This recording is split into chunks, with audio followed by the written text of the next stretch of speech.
Assalamualaikum warahmatullahi wabarakatuh. Materi yang pertama adalah sebab-sebab matinya hati. Di dalam kalimat hikam, di sini Syekh Ibnu Athaillah menyampaikan, min alamati mautil qalbi adamul husni alama fataka minal muwafaqat wa tarkun nadami alama fa'alta min wujudi zalat. Salah satu daripada tanda-tanda matinya hati itu adalah tidak adanya kesedihan ketika dia tidak mencocoki terhadap perkara-perkara yang sudah semestinya dia lakukan atau dia berposisi. Watarkun nadami ala ma fa'alat min wujudi zalat, dan tidak ada penyesalan terhadap apa yang dia lakukan dari kesalahan-kesalahan. Jadi tidak susah atau tidak tidak mengalami peristiwa sedih ketika dia tidak melakukan ketetapan atau kewajiban, dan tidak ada penyesalan ketika terjadi kesalahan. Untuk mautul qalbi sababahu salah satu asyir. Mautul qalbi, matinya hati atau matinya ruh. Ya. Artinya ruhnya itu tidak tergunakan ya, tidak tergunakan ya, aplikasinya itu tidak tergunakan. Matinya hati itu disebabkan kurang lebihnya di sini disebutkan 3 perkara. Yang pertama adalah hubbud dunya. Hubbud dunya itu kalau kita lacak pada referensi Al-Qur'an, maka Allah berfirman di dalam Al-Quran, a'udzubillahi minasyaitonirrajim, zuyyina linnasi hubbus syahwat. Dihias-hiasi manusia yaitu seneng yang berdasar syahwat, nafsu syahwat. Apa saja? Minan nisa, siji wong wadon atau perempuan, wal banin, dan anak-anak, wal qanatiril muqantarah. Yang ketiga itu qanatiril muqantarah itu logam yang dibentuk minat zahabi wal fiddah, dari bahan zahab, emas, fiddah, dan perak. Kalau pada zaman dahulu itu dinar, kepingan uang dinar dan kepingan uang dirham. Kalau sekarang ya duit.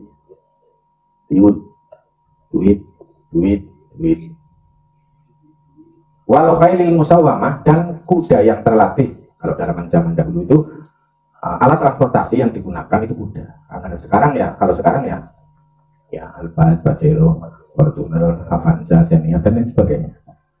Wal an'am itu ingon-ingon, ternak, hewan ternak, peliharaan, sapi, wedus, ayam, entok, bebek, ya, dan lain sebagainya. Wal harth, dan tanduran-tanduran. Nah, kalimat yang di dalam Al-Quran ini Allah menyebutkan bahwa dihias-hiasi. Tegasnya dihias-hiasi, yang dihiasi itu apanya? Yang dihiasi itu adalah nafsunya. Kalau kita kembali pada pengertian perhiasan, orang menggunakan perhiasan mestinya kan pada waktu dan tempat-tempat tertentu, tidak setiap waktu. Contoh misalnya jenengan mau ke kamar mandi, kira-kira sepatu tak ora sepatuan, jam-jaman, segala aksesoris teguh, kan orang patut. Itu satu ya, yang menyebabkan hati mati atau tidak tergunakannya kesadaran ruh adalah dia menggunakan software yang namanya nafsu, tergoda oleh nafsu, tidak bisa mengendalikan nafsu, sehingga pertimbangannya itu dunia. Segala apa yang dia lakukan itu ujung-ujungnya dunia. Ya, tidak ada orientasi selain dunia. Nomor 2, wal ghaflatu an dzikrillah, yakni lalai pangling dari tidak menyadari Allah. Itu yang kedua. Sebab hati mati yang kedua adalah orang tersebut itu ghaflah an dzikrillah. Ghaflah itu apa? Kemarin sudah diterangkan. Ghaflah itu dia lalai atau pangling kepada Allah. Ya. Ruh, kita kembali kepada ruh. Kenapa kemudian muncul ghaflah? Ya, sudah saya terangkan kemarin bahwa ghaflah ini kondisi di mana hati atau ruh itu pangling kepada Allah. Di mana hati atau ruh itu sudah kenal Allah. Dikenalkan dengan sebegitu mudahnya bahwa setiap manusia itu sudah kenal sama Allah. Dia berikan juga di dalam Al-Quran, alastu birabbikum, bukankah yang ada ini aku? Ya, alastu birabbikum, wajib dijawab qalu bala syahidna. Ya, kami menyaksikan atau kami menyadari bahwa yang ada ini Allah. Itu. Lah ini apakah kondisi yang sulit atau mudah? Itu pertanyaannya. Sebenarnya mengenal Allah itu sudah setelan dari Allah bahwa manusia itu kenal Allah. Maksudnya adanya manusia itu dengan adanya Allah. Sulit apa mudah? Ya mudah. Kenapa menjadi sulit? Karena disampaikan oleh orang-orang yang belum lagi kenal sama Allah. Sebenarnya yang berpaling itu Allah kepada manusia atau manusia berpaling dari Allah? Ya jelas bahwa yang berpaling itu manusianya dari Allah. Kalau Allah Maha Al-Hadir, yang Maha Hadir, dan Asy-Syahid, yang Maha menyaksikan. Tidak pernah tidak hadir, tidak pernah tidak ada. Manusia saja yang sering, bahasa Jawanya itu celingak, celinguk, plengas, plengos. Bahasa Indonesianya apa? Celingak, celinguk, meleng, melengke, melengas, melengos. Ya, itu. Jadi sebenarnya tidak syahadah atau rasa penyaksian itu teramat mudah. Ya, karena manusia itu sudah dibersamai Allah. Kenapa menjadi ghaflah? Yaitu tadi manusia yang tadinya kesadarannya hati loh, menyadari bahwa tidak ada apa-apa yang ada hanya Allah, kembali kepada angan-angan, pikiran dan perasaan, sehingga bertahun-tahun seperti itu, bertahun-tahun akhirnya suruh menghadirkan atau menyadari Allah tidak bisa. Karena apa? Dia sudah pangling. Nah, karena dia terpola oleh sebuah konsep, sebuah tradisi, sebuah pengkondisian, akhirnya dia mencoba mengingat Allah dengan akal pikirannya yang berisi teori-teori dari luar. Padahal kawan bayi manusia itu sudah kenal sama Allah. Itu yang kedua ya, yang menjadikan hati itu mati. Berarti apakah hati itu bisa mati, urip, hidup, mati? Ya iya. Anggar sadar urip, anggar ora sadar mati. Dari akeh urip apa mati ini? Kalau dia hidup sadar Allah, tidak mungkin dihisab. Orang bakal wong wis bali Allah kok hisab. Hisab itu bagi mereka yang lalai. Hasibu anfusakum qabla an tuhasabu. Hisablah, hitunglah, sadari dirimu itu akeh sadari apa orangnya. Itu yang engkau akan hadapi di akhirat. Ya, itu. Jadi di sini sedang melatih diri agar kita mengamalkan doa-doa yang kita bacakan. Ya. Agar doa kemudian tidak dipraktekkan, ya pada baik jaluke mintanya ke utara, ya, tapi perilakunya mari itu ketemu apa orang? Mintanya ke barat, dia perilakunya ke selatan, ketemu apa orang? Jadi doa itu adalah ungkapan setelah dia mengamalkan, baru diungkapkan. Ya Allah Gusti, saya hanya mampu melakukan ini, berusaha, kemudian berdoa. Jadi berusaha dan berdoa itu seiring sejalan. Ya, itu. Orang kena. Terus yang ketiga, wa irsalul jawari fi ma'asillah, membiarkan anggota badan terjebak pada kondisi berdurhaka kepada Allah. Lah, ini juga bahwa ketika ghaflah atau lalainya hati dari menyadari mengingat Allah, maka secara otomatis software yang di dalam itu berpusat pada angan-angan, pikiran dan perasaan. Nah, ketika software itu energinya terkumpul atau yang bergunakan itu angan, pikiran dan perasaan, ya, maka di situ akan mudah sekali terjebak kepada maksiatullah. Ya, sehingga bahwa hissi atau jawarih anggota tubuh itu hanya tergunakan oleh software yang di dalam. Ya, kalau softwarenya benar, maka anggota tubuh itu menjadi benar. Kalau softwarenya tidak benar, itu menjadi anggota badannya tidak benar. Itu ya, jadi sebab matinya hati itu kurang lebih ada 3, hubud dunia, yang kedua ghaflah an dzikrillah, lalai pangling kepada Allah, kemudian irsalul jawarih fi ma'asillah, membiarkan anggota tubuh itu terjebak pada maksiat kepada Allah. Wasababu hayatihi, adapun sebab-sebab hidupnya hati itu juga 3. Jadi kebalikannya saja. Yang pertama adalah az-zuhdu fid dunya, tidak ada keterkaitan, kemelekatan terhadap dunia. Hatinya loh ya, kesadaran hatinya. Ada perkara fisik, dodolan, kegiatan itu tidak masalah. Ya, yang penting bahwa hatinya itu tidak terjadi kemelekatan. Karena kalau terjadi kemelekatan, ya maka itu akan menjadi masalah. Ya, sesuatu yang melekat, sesuatu yang lengket, ya, itu nanti susah untuk melepaskannya. Kenapa kok kemudian dunia yang ada di luar kok nempel lengket dengan susah suasana batinnya manusia? Karena dia menghadapi dunia dengan ambisi nafsu, dengan kepemilikan ingin memiliki. satu-satunya untuk bisa itu ya zuhud. Zuhud itu tidak harus sopan samping, tidak harus hidup di hutan, tidak seperti itu.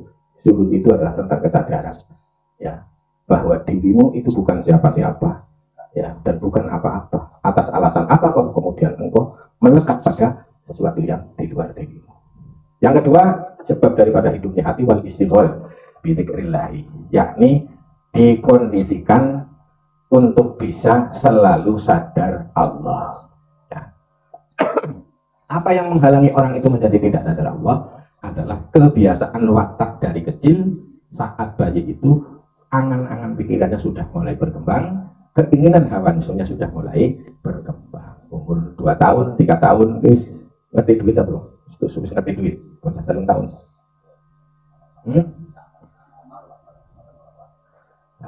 Itu. Jadi yang tadinya fitrah suci dia hanya berkesadaran murni yang ada ilahi, ya nyata ada, tapi kemudian ketika pikiran itu berkembang, angan-angannya panjang, keinginannya juga mamrah-mamrah, istighol, ketungkul di angan pikiran dan perasaan sehingga dia itu akhirnya lalai kepada Allah. Nah ini upaya sebenarnya ya. Jadi agama itu hanya mengupayakan bahwa manusia itu kan kembali setelan bayi, itu saja sebenarnya, mudah. Cuma gak ini nyata. Apa esek kesengsem di angan-angan pikiran dan perasaannya untuk menghadapi dunia yang sebenarnya dia hanya mendapatkan apa yang ia sudah jatahkan, bukan sesuatu yang dia inginkan, bukan. Orang pertama terkaya di Amerika itu sampai miliaran dolar, ya. Dan di ujung akhir hidupnya dia berpenyakit yang sangat parah. Dia menyimpulkan bahwa ketika dia sudah divonis beberapa saat lagi mati, dia memahami bahwa dunia tidak bisa saya bawa ke alam berikutnya. Akhirnya dia rata-rata gue ngamal itu. Terus yang ketiga, untuk dapat menghidupkan hati adalah suhbatu awliyaillah, mau berteman dengan orang-orang pilihan Allah atau kekasih Allah. Yang ketiga adalah menemani para kekasih Allah, ya intinya orang-orang yang soleh, orang-orang yang benar-benar menjaga hatinya. Ya, kalau menurut Syekh Yahya Mu'tazazi yang dikutip Abdul Qadir Jailani itu orang-orang yang sudah fana, orang-orang yang sudah membiasakan diri sirna. Sirna siapa sebenarnya? Ada bahasa fana, ada bahasa mutu qabla anta mutu. Matilah sebelum engkau mati. Sebenarnya apa sih sebenarnya? Yang mati itu sebenarnya ego, keakuannya. Dia sudah kembali seperti bayi, anak kecil. Ya. Sehingga kalau kita bicara apa namanya ya? Karakter itu bikinan manusia, bikinan pendidikan, kurikulum itu karakter. Kalau yang sifat Allah, yang cenderung Allah itu sudah kembali kepada seperti bayi, sudah otomatis itu sudah kembali pada setelannya Gusti Allah. Syarat untuk bisa kembali yaitu tadi, syarat untuk bisa kembali itu latihannya tidak meninabobokan ego. Wani apa orang yang melihat apa nih dia? Mau itu gamblong-gamblong baik. Ngaji ngalung itu ngetan ulun gamblong ego, orang bakal jadi dia Pak. Lah angger gamblong-gamblong ego ya hata. Berarti apa? Bersiap-siap diri ada pada pengaruh Gusti Allah wis ketok. Tanya apa orang? Ini agama kan itu sebenarnya. Nah sekarang sudurut ta'at minal abdi unwanus sa'adah. Ada hamba kok taat sadar itu unwan. Itu ngalamat tanda dia sa'adah. Wasudurul maksiat ngalamatus syaqawah, munculnya maksiat, munculnya ghaflah ini itu, ya. Munculnya ego keakuan itu justru ngalamatus syaqawah, itu ngalamat celaka, ya, ngalamat celaka. Fa in kanal qalbu hayyan bil ma'rifah wal iman alamahu ma yujibuhu syaqawatuhu wa afrahuhu ma yujibu sa'adatuhu. Maka kalau hati yang waras, kesadaran yang sudah normal kembali kepada normal, maka ketika dia melakukan salah, mestinya dia menjadi susah. Ini apa betul? Wong tanda bahwa dia tanda-tanda celaka. Nempel maring awake dhewe kudune. Iya. Tanda ya. Itu tanda. Harus disadari wong duwe tanda kok malah ngaku bener, ngaku pas. Ya, itu berarti berada di gelapan di dalam kegelapan. Wong salah kok malah ngaku. Jadi wong sing bener ki kepriwe, sing bener ki padang aku salah, acan aku. Kalau hati itu waras, afrahu ma yujibu sa'adatuhu, dia gembira, oh ya alhamdulillah.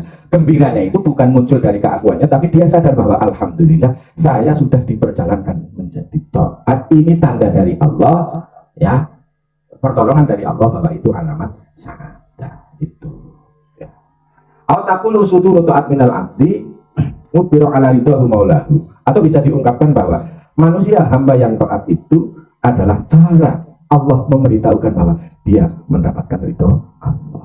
Dan munculnya maksiat pada seorang hamba itu tanda dari Tuhan atas tidak ridhonya Allah kepada hamba tersebut. Wal qalbul hayy yuhissu bima yurdihi inda maulahu fayafrahu. Maka hati yang hidup itu dapat merasa dia sedang diridhoi oleh Allah, sehingga dia gembira karena mendapatkan ridho Allah. Sehingga ridho Allah itu dapat ditengarai di sini. Ya, sebaliknya, wa may yuskhituhu alaihi fayansa. Ketika orang itu melakukan kesalahan atau maksiat lah, ya, itu sebenarnya menjadi ujian bagi dia bahwa dia sedang diuji oleh Allah, sedang diposisikan di dalam ketidakridhoan Allah. Susah apa bunga? Harus sadar. Wal qalbul mayyitu la yahissu bi syai'in. Sementara hati yang tidak hidup, hati yang tidak sadar sama sekali bebal kayak mati rasa. Tahu mati rasa? Ilat babak riwayat soki uyah ya ora rasa. Soki gula ya ora rasa. Amal perbuatan apa yang dapat menghidupkan hati? Nah, ini solusinya. Setiap ada masalah pasti ada solusi. Fakin nama al-usri yusra. Maka sungguh setiap kesulitan itu ada kemudahan. Nah, maka di sini diterangkan bahwa amal apa yang dapat menghidupkan hati. Lama mala arjalil qulub min amalin yaghibu anka syuhuduhu wa yatahaqqaru indaka wujuduhu. Artinya tidak ada amal yang lebih diharapkan untuk dapat menghidupkan hati daripada amal yang amal itu sudah diikuti dengan billahi walillahi ghaiban fihi amma siwahu. Jadi amal apa saja yang amal itu diiringi dengan sadarnya hati bahwa oh iya, amal ini adalah semata-mata mendapatkan pertolongan Allah, dan amal ini juga untuk Allah. Ghaiban fihi amma siwahu, orang tersebut sudah sirna daripada selain Allah. Wa mulahadun bihi hududuhu wa hawahu, dia sudah tidak celingak-celinguk atau tengok-tengok bahwa itu muncul dari dirinya. Mutabarri'an fihi min haulihi wa quwwahu, dia sudah terbebas bahwa dia sudah lepas dari benar-benar mengamalkan la haula wa la quwwata illa billahil aliyil azim. Untuk sampai pada pemahaman, sampai kepada rasa seperti ini, maka idealnya orang tersebut sudah memahami sifat wajib 20, terutama sifat tauhid sifat, yakni kudrah, iradah, ilmu, hayah, sama, basar, kalam. Itu kalau dalam struktur syahadat itu syahadatus sifat, ya, menyaksikan bahwa sifat-sifat Allah yang sudah include dengan ruh yang dihembuskan, yang menjadi ruh manusia, itu sudah mengandung kudrah, iradah, ilmu, hayat, sama, basar, kalam. Maksudnya gimana? Kudrah yang ada pada manusia, ya, yang muncul di dalam ruh atau yang sudah terinclude di dalam ruh, itu kudrahnya Allah. Iradah, keinginan apa saja, ya, yang ada di dalam ruh atau hati, itu ketukan atau remotan dari Allah, itu saja. Terus kemudian ilmu apa saja yang kemudian muncul di sanubari tentang ilmu ini, apa saja, itu tanda ilmunya Allah. Kemudian hayat, urip, hidup yang diinkludkan kepada ruh itu sendiri, itu bukan hidupnya manusia, itu hidupnya Allah. Seperti wayang lah, wayangnya obah, wayangnya ngomong, ya, wayangnya ngalor ngidul, diperjalankan, digerakkan, itu yang bergerak wayangnya apa dalamnya. Jadi sifat 20 itu ada pada diri, untuk pada otak. Pada otak ya purhapalanto. Ini harus paham ini. Makanya sifat wajib 20 ngakokin zakat itu kurikulum wajib bagi orang-orang yang ingin mendalami agama Islam agar bisa pasrah, maksudnya. Terus kemudian sama mendengar. Wayangnya mendengar. Ini sebenarnya wayang itu mendengar apa dalang yang mendengar? Wayang bisa mendengar nggak? Artinya bahwa wayang itu tajalli perbuatan kekuasaan Allah atau tajalli sifat-sifatnya Allah, manifestasi sifat-sifatnya Allah itu manusia. Di antaranya adalah pendengaran manusia itu sendiri. Jadi kalau ingin mengalami sifat samanya Allah, telinga atau kemampuan mendengar kita itu harus dipahami atau dirasakan ini sifat samanya Allah. Jadi orang kaya waran pikiran, wong sudah amayam likusam awal absor ini di dalam surat Yunus ayat 33:1. Siapa tuh yang merajai yang memiliki pendengaran dan penglihatan? Terus itu ada pertanyaan-pertanyaan itu. Terus dipungkasi diakhiri dengan ayat fadzalikumullahu rabbukumul haqqu famadza ba'dal haqqi illa dhalal. Kuwi lho Gusti Allah, ayat-ayat Gusti Allah. Famadza ba'dal haqqi illa dhalal. Lah setelah hak kebenaran itu kok melenceng dari yang seperti itu? Ya illa dhalal. Ya orang kesesat. Tuh, jadi harus memahami itu. Jadi amal perbuatan kembali lagi, amal perbuatan batin yang dapat menghidupkan hati ya, bahwa amal itu ya semata-mata itu tadi nyambung dengan keterangan awal bahwa amal kita itu yang menjadikan kita bisa beramal itu Allah. Dan dengan seperti itu kita harus berbahagia, alhamdulillah saya kok diperjalankan seperti ini menjadi tanda ridho Gusti Allah.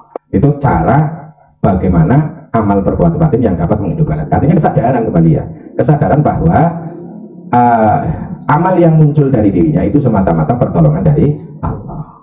Nah sekarang ciri-ciri hamba yang mendapatkan pertolongan Allah. Ya. Di sini diterangkan ya.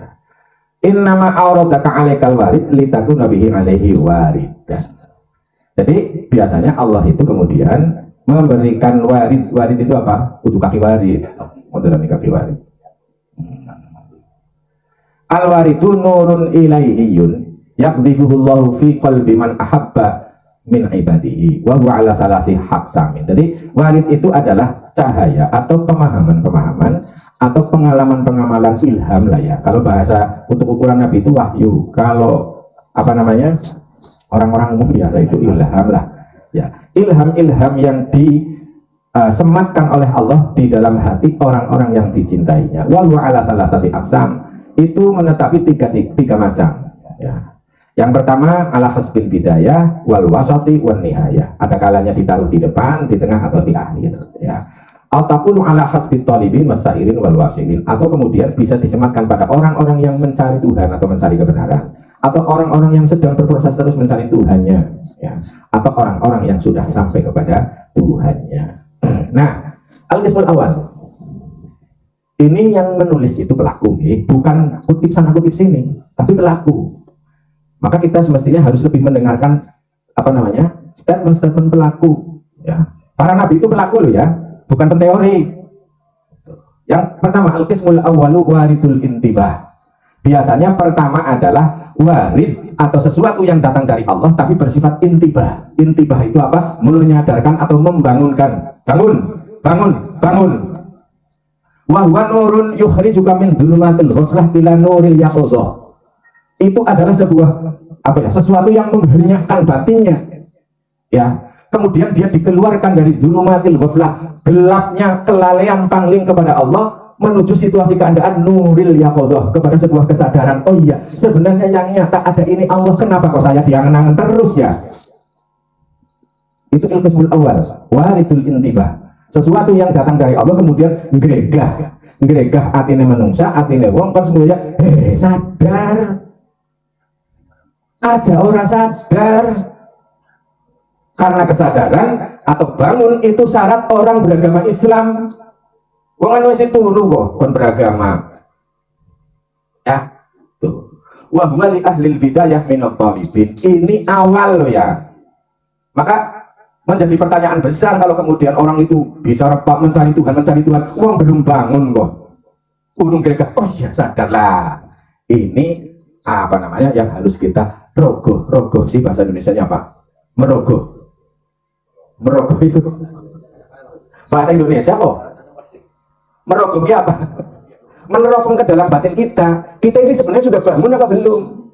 Pinter kayak ngapa teorinya, mau ngasih turu. Dia belum memulai perjalanan, dia masih tidur. Ya, yang bisa melakukan perjalanan benar-benar berjalan itu orang yang sudah bangun. Wong isi turu kok jadi melakukan perjalanan. Ya bukan ngendi, wong isi turu. Nggih.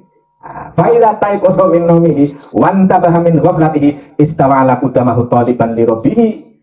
Ya. Ini supaya jangan sampai tangine munggur arep dong mati tok.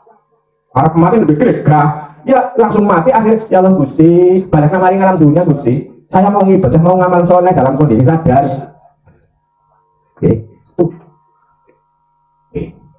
Jadi hiduplah sebelum engkau mati, bangunlah sebelum engkau ditidurkan panjang oleh Allah. Karena ini syarat ruh itu akan bahagia di alam sana. Oke. Tuh, jadi harus benar-benar mengoreksi dirinya sendiri ya. Kalau memang belum bangun, berarti ya kontangi. Nah, supaya bangun gimana? Mencari orang yang mampu membangunkan. Kenapa? Karena hanya bisa, membangunkan hati itu hanya bisa dilakukan oleh orang yang sudah bangun. Tidak mungkin orang yang tidur kok membangunkan orang yang tidur, tidak mungkin. Anak wong turu kok buka wong turu, gue duduk wong bangunkan turu tapi jejak-jejakan. Ngerti jejak-jejakan? Wong lindur. Lah ini fenomena ini banyak terjadi. Sing lagi ngomong lindur, sing lagi ngomong turu. Itu ya, ini ciri-ciri hamba yang mendapatkan pertolongan Allah ya. Saya tidak ngarang, ini ditulis oleh para pelaku. Yang kedua itu tadi ya, jadi pertama itu engkau harus bangun. Ketika orang itu bangun, hatinya bangun dari tidurnya. Nah, momen orang bangun dari tidur itu hatinya bersaksi bahwa yang ada ini Allah. Ketika dia sudah sampai pada pemahaman ini, dia kemudian diberi kesadaran bahwa yang menyaksikan Allah ya Allah dewe. Merasa penyaksian itu kesadaran hati yang ada dan nyata ini Allah. Nah kalau tidak paham ini, sholatnya kemana coba? Sholat apa? Ya sholat syariat, sholat kulit. Nah kalau sudah seperti ini, bagi yang sudah bangun jangan berhenti dibangun. Soalnya kemudian kalau tidak istawa ala qudamahu taliban li rabbih, ketika kemudian tidak melangkahkan kesadaran hatinya untuk selalu mencari keberadaan Allah, artinya selalu mencari ridho Allah dalam kesadaran, maka kalau tidak di istiqomah, ya tidur lagi. Siapa yang menidurkan ego? Ya. Maka bagi orang yang sudah bangun itu mestinya akan terjadi sebuah fenomena yang kedua, apa? Waspada. Eling itu sadar, sadar itu syahadat, syahadat itu penyaksi, menjadi bagian syahidallahu annahu la ilaha illa huwal malaikatu wa ulul ilmi qa'iman bil qisti. Itu ayatnya. La ilaha illa huwal azizul hakim inna dina indallahil Islam. Ketemu ayatnya bahwa Allah itu sudah mempersaksikan, sudah ngedengakan, sudah mempertontonkan orang tedengaling-aling, kemudian dipahami malaikat, kemudian dipahami oleh orang-orang yang ulul ilmi, yang punya ilmu. Jadi kudu golek ilmu wong sing dibagi ilmu Allah terkait syahadat ini. Terkait apa itu? Oh iman bil qisti jumenengi kelawan adil jejeg pas. Ya. La ilaha illa huwal azizul hakim. Tidak ada dia kecuali, tidak ada apa-apa kecuali adanya dia yang maha perkasa dan maha bijaksana. Baru kemudian diteruskan inna dina indallahil Islam. Sungguh agama yang diridhoi itu Islam. Ya. Fayaqbalu alaihi biqalbihi wa biqalibihi. Maka bagaimana sih orang pertama yang sudah bangun kemudian melakukan perjalanannya? Melakukan perjalanan itu sebenarnya intinya di menjaga kesadaran dimanapun dan kapanpun, profesi apapun. Karena kalau kita sudah mampu bersaksi dengan baik dan benar, di mana-mana kita juga bersaksi, di mana-mana kita juga sadar tegese sholat. Fayaqbalu alaihi biqalbihi wa biqalibihi. Maka dia selalu menyadari, menghadap itu kemudian menyadari dengan hatinya, dengan molak-malik hati. Kadang ketemu susah, ya kudu ketemu Allah. Kadang bunga, ya kudu ketemu Allah. Biasanya rata-rata nggak ketemu Allah, kan nggak bunga apa susah? Hah? Anggap susah? Padahal kue sifat dunia anak ada mana? Panas, anak awan, anak.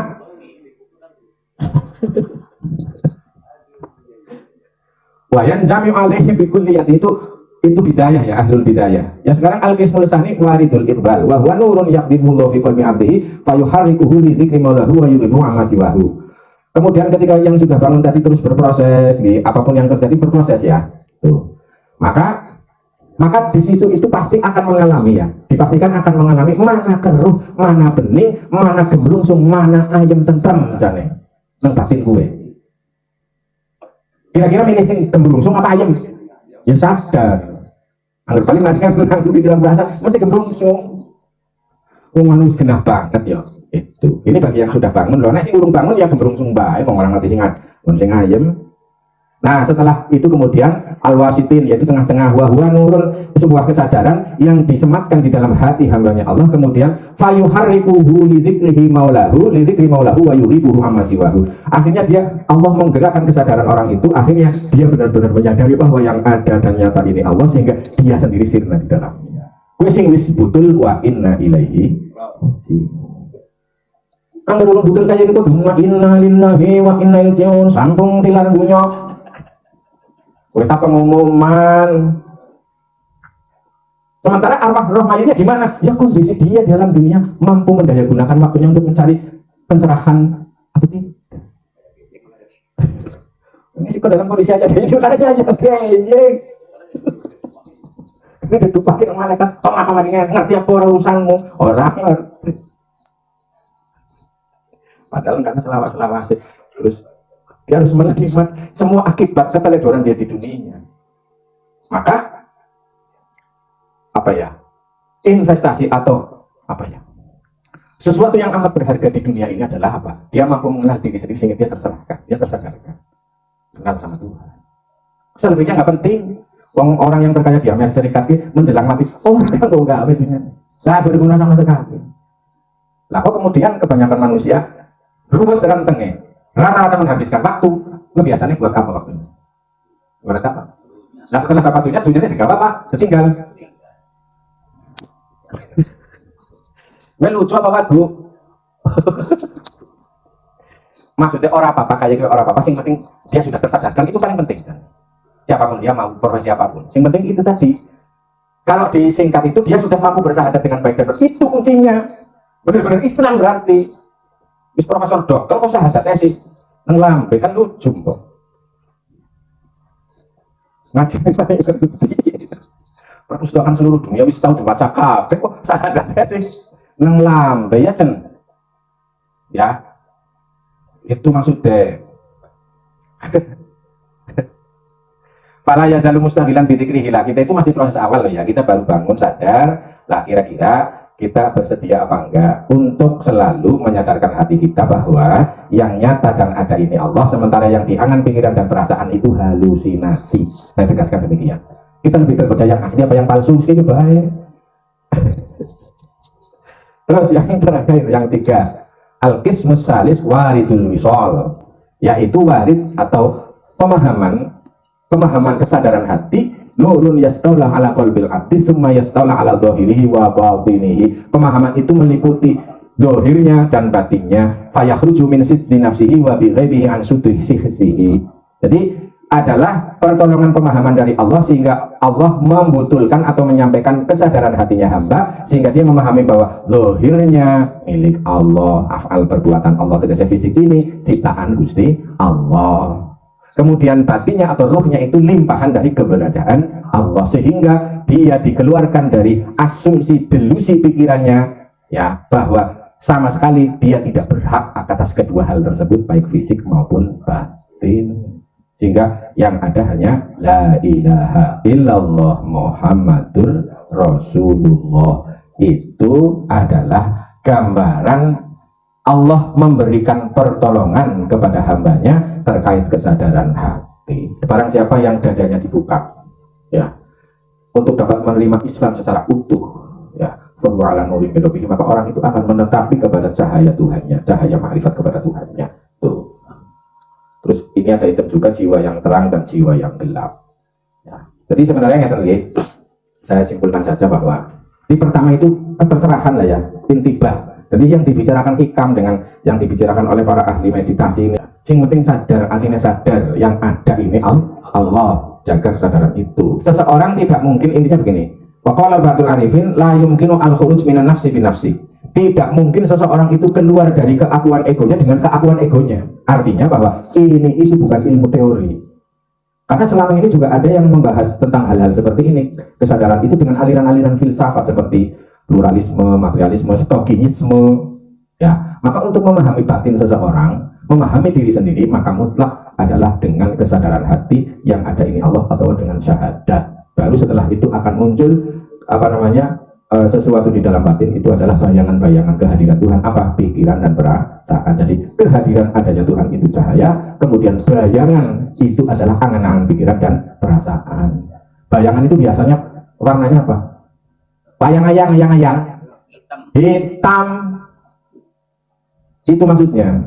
Dan tidak mungkin orang itu keluar dari suasana gelap sementara dia belum mendapatkan cahaya. Orang mungkin. Dan cahaya itu hanya bisa terjadi ketika dia sudah mampu mengenali keberadaan ini adalah sebenarnya Tuhan.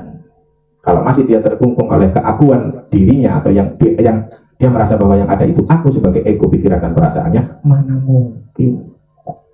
Angel. Ini yang kemudian diungkapkan di dalam Al-Quran. Barang siapa yang diberi hidayah oleh Allah, maka Allah lah yang akan memberikan hidayah. Barang siapa yang disesatkan Allah, mana mungkin ada yang bisa memberikan hidayah? Tidak mungkin. Ini maksudnya begitu. Wa inna ma yakunu al-khurus minan nafsi billah. Angin kesini seseorang itu bisa keluar dari kungkungan egonya, kungkungan angan pikiran dan perasaannya. Dia hanya bisa keluar ketika dia mendapatkan pertolongan hidayah, kesadaran bahwa yang ada ini Allah, bukan pikiran dan perasaannya. Itu maksudnya begitu. Ya. Summa yastahilu bimuraati hududi syariati wa tariqati fi dhahirihi wa batinihi. Kemudian setelah dia mendapatkan pencerahan itu, dia selalu menjaga batasan-batasan syariat dan batasan-batasan tariqat, juga batasan hakikat. Artinya tetap menjaga kondisi lahir dan kondisi batin, karena manusia terdiri dari lahir dan batin. Kurang lebihnya demikian yang bisa saya sampaikan. Semoga bermanfaat. Wal afu minkum wa minallah. Wassalamualaikum warahmatullahi wabarakatuh.